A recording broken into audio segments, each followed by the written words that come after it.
Hello, hot messes! It's been quite the journey reading Sheryl Sanberg's Lean In together, and today we're gonna wrap it up.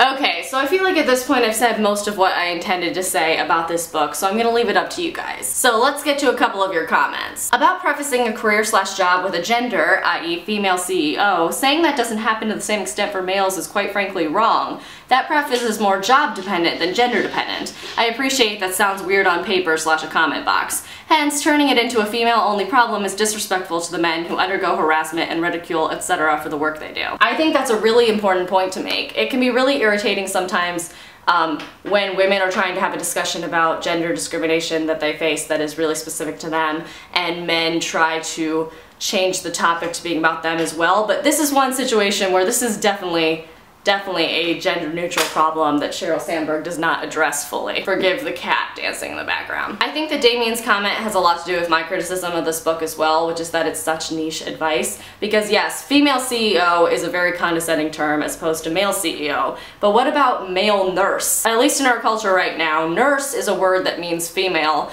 until you qualify it with male nurse. And male nurse is kind of a condescending term that means either a man who wasn't good enough to be a doctor or a man who's kind and giving and gentle, as if those are negative qualities. And you can find the same kind of disrespect in all kinds of jobs, like male preschool teacher or male housekeeper, as if first of all those jobs are something to be ashamed of, and second of all it's something to be ashamed of if you're a guy. So hell yeah, Damien, I feel you on that one. I think quite a bit of this book was niche advice, but I also think it boosted my confidence in talking about feminism with people who still see it as a four-letter word. Like, it's a real book in the real world that contains sourced facts and information. It's always nice to have backup in this kind of discussion. Totally. It sucks that people aren't willing to listen to your lived experiences as anecdotal evidence that something exists, but having a physical, successful book on your side is definitely helpful. And Kayla also pointed out some of her favorite quotes, which I also love, so I'm gonna read those now. You can't do it all. No one can have 2 full-time jobs, perfect children, and cook 3 meals and be multi-orgasmic till dawn.